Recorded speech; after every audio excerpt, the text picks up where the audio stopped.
When my parents landed in Europe, the first thing they saw wasn't a bellhop or a welcome drink. It was a front desk clerk, shaking her head, telling them their luxury reservation didn't exist. Their faces twisted in confusion. Their voices rose. And every eye in that marble lobby turned toward them. But their surprise didn't start there. It started that morning when I pulled into their driveway car-packed itinerary, printed ready for the 1-week trip I'd spent 2 years saving for. I didn't know I'd walk into a choice they'd already made, a choice that replaced me, a choice that rewrote everything. I used to tell myself that my family wasn't broken, just a little unbalanced. A scale tipped in one direction, but still a scale, still salvageable. And for most of my life, I held my breath under that weight, pretending it didn't crush me. Growing up in my parents' quiet neighborhood on the north side of the city, everything looked peaceful from the outside. Fresh-cut lawns, neighbors waving, my mother, Marianne, arranging flowers in the kitchen window, my father, Arthur, smoothing out the newspaper beside her, and somewhere behind them, always behind them, was me, doing the work no one noticed. I handled their bills when they forgot. I drove them to appointments when Arthur didn't feel like it. I picked up Lila from whatever disaster she'd caused, lost jobs, broken friendships, rent overdue again. It never mattered if I was exhausted from my own job or running on 4 hours of sleep. I was the steady one, the responsible one, the one who could be counted on because I didn't complain, because I'd learned complaining didn't change anything. My mother adored Lila. She said it was because Lila was fragile, as if that explained everything. I used to believe the same thing until I realized fragility wasn't the real reason. Lila didn't need protecting. She needed enabling, and my parents were experts at it. Still, I kept trying. Every birthday, every holiday, every milestone I tried to show them, I could be more than the background character they treated me as. The idea for the Europe trip came from a moment of hope, a spark I shouldn't have trusted. 2 years of overtime, skipped weekends, cheap lunches, and spreadsheets full of payments until the amount finally came together. I picked 3 cities I knew they'd always talked about but never had the chance to visit, booked hotels with views, tours that required early reservations, a week that I imagined might finally feel like family. By the time June came, I'd memorized every confirmation code printed, every itinerary, tucked them neatly into a folder in my bag. My suitcase sat by the door the night before, clothes rolled tight, a guidebook slipped into the side pocket. I'd triple-checked the alarms on my phone. This trip wasn't just a vacation, it was a peace offering, a bridge I was still trying to build, even when the foundation cracked years ago. That morning, I told myself everything would be different, that maybe I'd finally get to be part of the we my parents used so easily when they talked about family plans. But as I turned into their familiar driveway, sun climbing the sky, suitcase humming softly in the trunk, I didn't know that the trip wasn't mine anymore. And that everyone inside that house already knew it. Everyone except me. I knew something was off the second I parked by the mailbox. The house was too awake.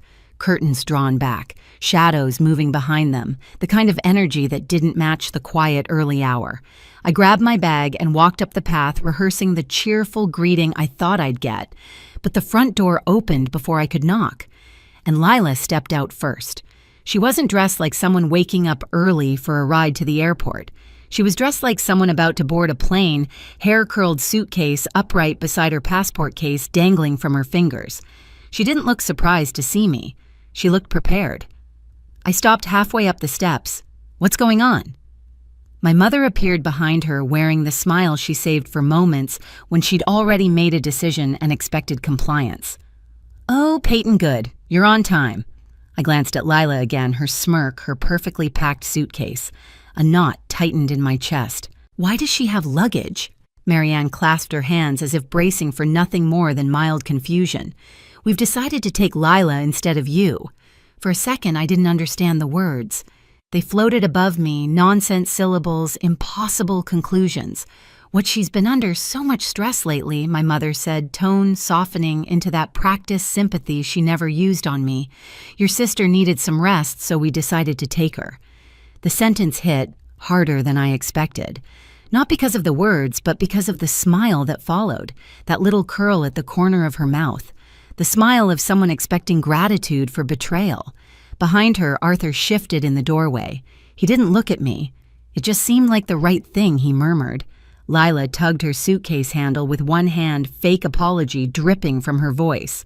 I didn't even ask. They insisted. Said I deserved this after everything I've been dealing with. Everything she'd been dealing with. An unfinished job application, a rent payment I'd covered last month, a fight with a friend because she forgot to show up. I swallowed hard, tasting bitterness and disbelief.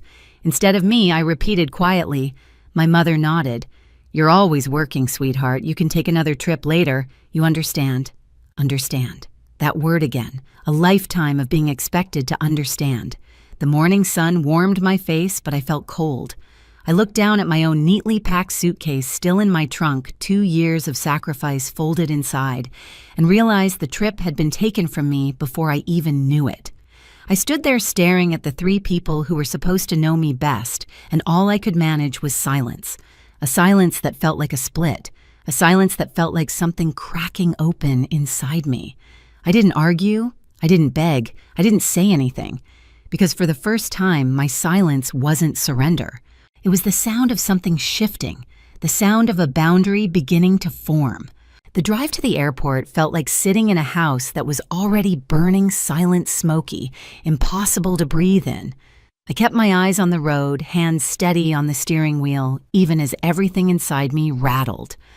Lila scrolled on her phone in the back, humming softly, as if she were heading to a spa weekend she'd earned. Marianne spoke first, her voice bright, hopeful, utterly unaware of the damage she'd done. We'll start with the river cruise, she said, then maybe shopping. We'll see how Lila feels, how Lila felt, as if the entire trip, 2 years of overtime, of canceled plans, of living on microwave dinners, had been calibrated for her comfort. Arthur cleared his throat. Thank you for driving us, Peyton, he said quietly. It means a lot. No, it didn't. If it meant a lot, they wouldn't have replaced me. But I didn't say a word. At one point, Lila leaned forward, tapping the back of my seat. Make sure you drop us at the departures entrance, she said, voice clipped. The one closest to our airline. I don't want to drag my bags too far. Her bags. The bags that should have been mine. I nodded because nodding was the only thing holding my rage inside my body. When we pulled up to the drop-off lane, I put the car in park and got out to help with the luggage. My hands moved automatically, lifting bags that no longer felt like family, but like weights I'd been dragging my whole life. Marianne kissed my cheek. You're a good daughter, Peyton. This really helps us. I stepped back. Yeah, I said softly. I know. Lila shot me a grin, bright, satisfied, unbothered. You're the best pay. Seriously. And that was it. The final straw wasn't the betrayal, it was the ease. The comfort with which they cut me out, stepped over me, and walked toward the terminal without once looking back. I sat in my car for a long moment, watching them disappear into the sliding doors. Watching the automatic glass swallow the 3 silhouettes I'd always tried to fit myself into. I waited until they were gone, until the lane cleared, until my breathing steadied. Then I drove home. The house was dark still. The suitcase I'd packed the night before waited by my door. Like a lie, I'd told myself maybe this time they'll choose you. I walked past it, sat down at my kitchen table, and opened my laptop. Every confirmation I'd saved was still in my inbox. Flights, hotels, tours, upgrades. All of it had my name, my payments, my effort. They'd replaced me on the trip, but they couldn't replace the owner of the reservations, and for the first time in my life, I didn't fix their mistake. I took back what was mine, one click at a time. Cancel, cancel, cancel. By the time the last reservation vanished from the screen, a strange calm settled over me. Not joy, not revenge, just clarity. They would understand everything when their plane touched down in Europe. And I was finally done being their fallback. I didn't expect the first message to come so quickly. I thought they'd at least reach the hotel before realizing what I'd done. But barely an hour after their flight touched down, my phone lit up first with a text from Marianne, then a call from Lila, then another from Arthur, then a storm of notifications, so relentless the screen froze twice. I didn't answer. I brewed tea, opened a window, and let the summer air slide across my shoulders while my phone vibrated itself into a panic attack on the table. Only when the buzzing finally slowed did I check the screen. 14 missed calls, 7 texts, 3 voicemails. I opened the messages first, from Marianne. "Something is wrong. The hotel says the reservation isn't there. Fix it." From Arthur, "Maybe there's a mistake. Call when you see this." From Lila, "This isn't funny, we're stuck at the counter." Another from Marianne, shorter this time, "Fix it now." My lips curled, not in triumph, not in cruelty, just in a level of peace I'd forgotten was possible. They weren't used to feeling consequences. They were used to me absorbing them. I set the phone down again and let the silence stretch until late afternoon. By the time I finally listened to the voicemails, their tone had shifted. First voicemail, Marianne, frantic Peyton. They said the reservation was canceled, everything. The tours too. They said the account owner did it, you booked everything. "What did you do?" Second voicemail. Lila, furious. "You ruined our entire trip. Stop being dramatic and call the hotel back. Tell them it was a mistake." Peyton, seriously, grow up. Third voicemail. Arthur, tired. "This is getting out of hand. Call us so we can sort this out. As if we were all equally responsible. As if we'd all made the same choice. I didn't respond. That evening, I ordered takeout, curled up on the couch, and let their panic roll off me like water. It wasn't revenge. It wasn't spite. It was simply balance. The first moment in my life where the scales didn't lean entirely against me. The next morning brought another barrage, this time with photos. A picture of Marianne and Arthur standing outside the hotel with their luggage piled at their feet.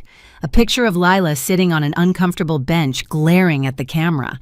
A picture of the front desk attendant pointing at a screen as if to confirm no reservation, no upgrades, no anything. Their captions varied, but all circled the same message, "Fix it." I didn't. They eventually found a last-minute room at a budget hotel far from the city center. Tiny, dim, the opposite of everything I'd booked. They sent more photos, more complaints, more guilt. By the third day, something in their tone cracked. Gone was the entitlement. Gone was the condescension. In its place came desperation coated in thin humility. "Please call. We're struggling here. We need your help." I still didn't answer, because for once, I wasn't their solution. When they finally arrived home, not glamorous, not glowing, but exhausted and rumpled, I was already sitting on their porch. Not hiding, not avoiding them, just waiting. The taxi dropped them off at the curb. Even from a distance, I could see the defeat in their posture. Their clothes were wrinkled, their hair frizzy from humidity, their eyes ringed with stress. Lila saw me first. "Oh, great," she muttered, dragging her suitcase toward the steps. "Here we go." Marianne followed, her chin lifted in the stubborn tilt she used when she was both embarrassed and angry. "You owe us an explanation." I didn't move. "What do you want me to explain?" "That trip was a disaster," Marianne snapped. "We had to stay in a tiny room the tour company kept saying. We weren't on their schedule. Everything was chaos." Arthur sighed heavily.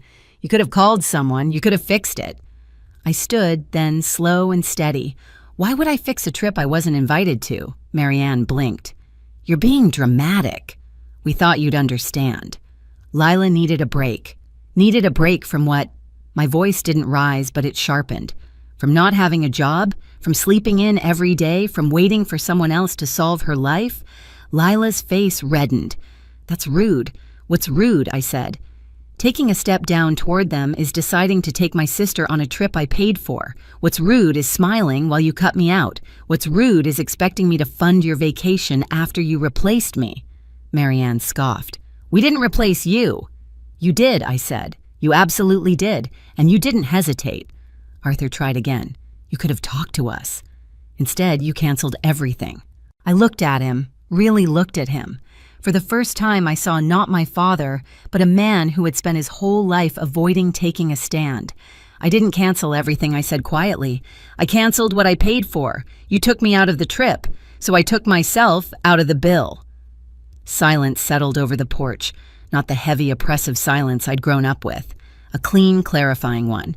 Lila crossed her arms, defensive to the last second. "You ruined our week." "No," I said. "I stopped ruining myself for you." Marianne opened her mouth, closed it again, looked away. For the first time, she didn't have a comeback. I picked up my keys, slinging my bag over my shoulder. "I hope you learned something from this," because I did. "What did you learn?" Arthur asked, voice small. "That boundaries exist," I said, "and I'm finally going to keep them." I stepped off the porch. No one followed. As I reached my car, Lila called after me, voice cracking just a little. "So, what now? You're just done." I turned back once. "I'm done being your fixer," I said, "not your family." Then I got in my car and drove away, not triumphant, not vengeful, just free.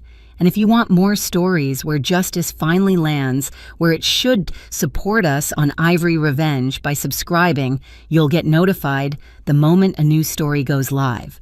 For days after the confrontation, my phone buzzed with messages I didn't rush to open.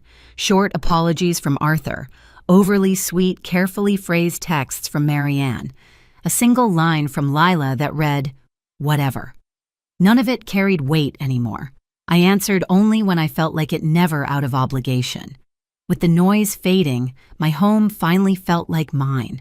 I cleaned out drawers I'd ignored for years, rearranged my living room, opened curtains that had been shut for too long. There was a lightness in moving through those rooms without carrying their expectations on my shoulders.